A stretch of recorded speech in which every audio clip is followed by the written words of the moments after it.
আপনারা কেমন আছেন? আলহামদুলিল্লাহ। আমিও ভালো আছি। আপনারা আমার ক্লাস শোনার জন্য কি প্রস্তুত? যদি প্রস্তুত থাকেন তাহলে অবশ্যই আমার ক্লাস শোনার জন্য মনোযোগী হন। ঠিক আছে? মনোযোগী হলে আমি যে আজকের সাবজেক্টটা নিয়ে আপনাদের সাথে কথা বলতেছি সেটা হলো চাকার উপর যে সাবজেক্টটা, এটা আমি আপনাদের তাত্ত্বিক কিছু ধারণা দিব। সেটা আপনারা নতুন ড্রাইভারদের জন্য অবশ্যই সেটা কি হবে, একটা মানে ফলপ্রসূ এবং সহজ হবে তাদের জন্য। ঠিক আছে? তো আপনারা আমার আমার হাতের দিকে ফলো করেন এবং আমার কার্যক্রমের দিকে ফলো করেন। এই চাকা কত প্রকার? চাকা বা কি হুইল, যে যেটা বলেন সেটাই যেটাতে চেনেন, তাহলে কি হবে? No no no. তাহলে আমরা হুইল কত প্রকার বলেন? হুইল 3 প্রকার। একটা হলো কি সলিড টায়ার, আর একটা হলো নিউমেটিক টায়ার, আর একটা হলো কি আপনার টিউববিহীন টায়ার। টিউবলেস, যেটা টিউববিহীন বলা হয়, টিউবলেস বা টিউববিহীন বলা হয়, সেটা হলো কোনটা কোথায় আমরা জানবো এখন। ঠিক আছে? তাহলে আমরা যেটা প্রথমে বললাম কোনটা, সলিড টায়ার। সলিড টায়ার কোনটা? সলিড টায়ার হলো আমরা যেটা এই যে বিশেষ করে আমরা ওই যে দেখেন না রোডে চেন জাতীয় যে টায়ার গুলা ইউজ করা হয়, সেটা কি টায়ার বলা হয়? Solid tyre. মানে এটা কিন্তু চেন সিস্টেমের মতো। আর টিউব, টিউববিহীন এবং টিউব সংযুক্ত, তাহলে একটা হলো নিউমেট্রিক টায়ার। নিউমেট্রিক সলিড টায়ার, নিউমেট্রিক টায়ার এবং টিউববিহীন। মানে নিউমেট্রিক যেটা, সেটা হলো আমরা গাড়িতে ব্যবহার করে থাকি, সেটা হলো এখন লাগানো আছে, এটা হলো নিউমেট্রিক টায়ার। সেটা হলো আপনার এটার সাথে কি আছে? টিউব আছে। টিউব এবং কভার আউটার এবং ইনার, তিনটা মিলাই একটা চাকার কিন্তু এই অংশটা তৈরি হয়। ঠিক আছে?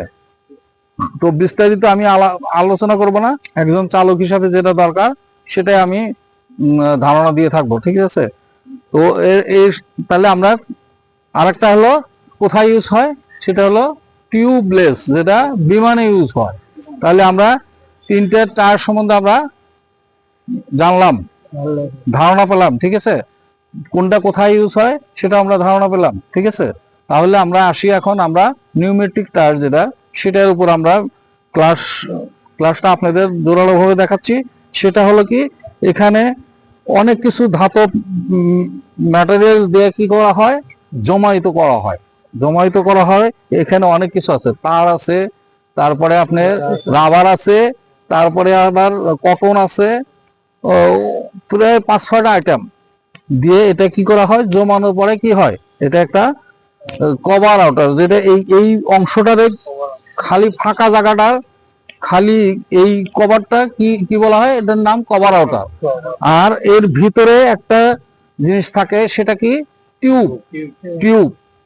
আর টিউবকে ধরে রাখার জন্য আরেকটা কি থাকে মুখে, এই এখান থেকে একটু গ্যাপ আছে, এই গ্যাপটার মাঝখানে ফাঁকা আছে না, ফাঁকা জায়গাটা ধরে রাখে কি, ওটা হাওয়া না, টিউবটারে ধরে রাখার জন্য ওটা হলো কি আপনার ফ্লাপ রাস্টার বলা হয় বা গেটার, গেটার বলা হয়, যেটা মাধ্যমে আপনাকে টিউবকে কি করা হয়, মানে ভিতর থেকে যেন বাইরে চলে না আসে।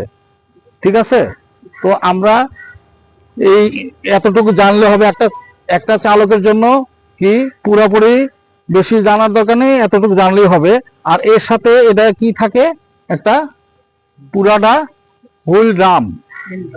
এখন রিং থাকে না, রিং কোন কোন গাড়িতে রিং থাকে, রিং এর সাথে এই ড্রামটা ইয়া করা থাকে, কিন্তু এখন এটার একদম সরাসরি ড্রাম, ড্রামের সাথে ফিক্স আপ আছে। তো এইখানে দেখেন অনেকগুলো অংশ আছে, সেটা হলো কি, এইখানে দেখেন এই যে একটা কিসের মতো, মানে একটা চাবি না, একটা লকের মতো আছে। দেখেন এটার নাম কি? এটা হলো টায়ার অ্যাডজাস্ট। টায়ার অ্যাডজাস্ট যেটা বলা হয়, সেটা হলো আমরা এটার সম্বন্ধে জানবো যে টায়ারে অ্যাডজাস্ট করার জন্য যে একটা প্রসেসিং, এখানে কিন্তু একটু গ্যাপ থাকে, যখন ঘুরে এ কিন্তু একবারে লাগে যায় না, মানে এটারে কি করে ফ্রি রাখার জন্য এই টায়ার অ্যাডজাস্ট কাজ করে, ঠিক আছে।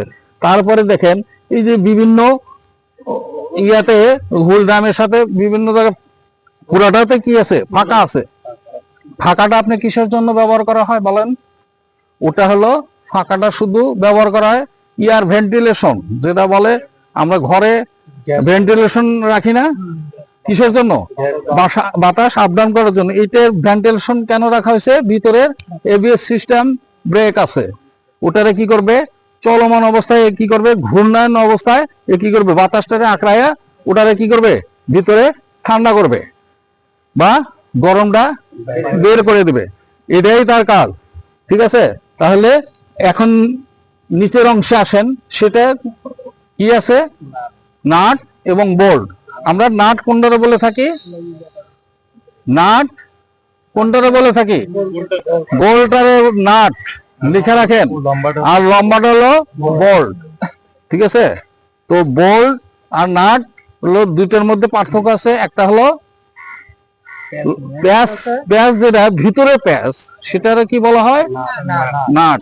আর যেটা বাইরে প্যাচ, সেটা হলো বল বলা হয়। তাহলে আমরা এইভাবেই চিনবো, ঠিক আছে। আর মাঝখানে যেটা দেখতেছেন এটা কি, হাফ অ্যাপ শ্যাফট, মানে দুইটা চাকার যে একটা মাঝখানে একটা অংশ থাকে, সেটা কি করে ড্রাইভ দেওয়ার জন্য কি করে, হাফ অ্যাপ শ্যাফট দুই দিকে দুই চাকার সাথে, সামনে দুই চাকার সাথে সম্পৃক্ত থাকে। এবং এটা অনেক বিস্তারিত, আলোচনা করতে গেলে অনেক কিছু আপনাদের মাথায় এগুলা থাকবে না, নতুন চালক যেহেতু। আর আমরা এই দাঁড়ান, এরপরে কি হয়েছে, এই যে এই ফাঁকা অংশগুলা, এগুলা কেন দেওয়া হয়েছে? গ্রিপ। কিসের জন্য? মানে মাটিতে সাঁতরানোর জন্য। আমরা কি করি, সাঁতার কাটি না, এ কি করবে, ভূমিতে ল্যান্ডে সাঁতার কাটার জন্য এই গ্রিপ গুলো দেওয়া হয়। গ্রিপ যদি সমান হয় তাহলে কি হবে, পিচ্ছিল হবে, চিলিপ করবে। ব্রেক করলে কি চলে যাবে না, সেটা যাবে না, এটা যদি গ্রিপ থাকে। আর এটা আরেকটা কাজ করে, সেটা হলো কি, টায়ারকে কি করে, বাতাসে ঠান্ডা রাখে, ফরফর করে না, দেখেন না, ওটা কি করে, বাতাসে আঁকড়ায়া এটারে ঠান্ডা রাখে। এই ছিল তার মূল বিবরণ, এবং এতটুকু আপনারা জানতে পারলেই এনাফ একজন চালকের জন্য। তো এই ভিডিওটা যদি আপনাদের ভালো লেগে থাকে তাহলে লাইক করবেন, কমেন্টস করবেন এবং সাবস্ক্রাইব করবেন, শেয়ার করবেন। ধন্যবাদ। আপনারা ভালো থাকুন, সুস্থ থাকুন। আল্লাহ হাফেজ।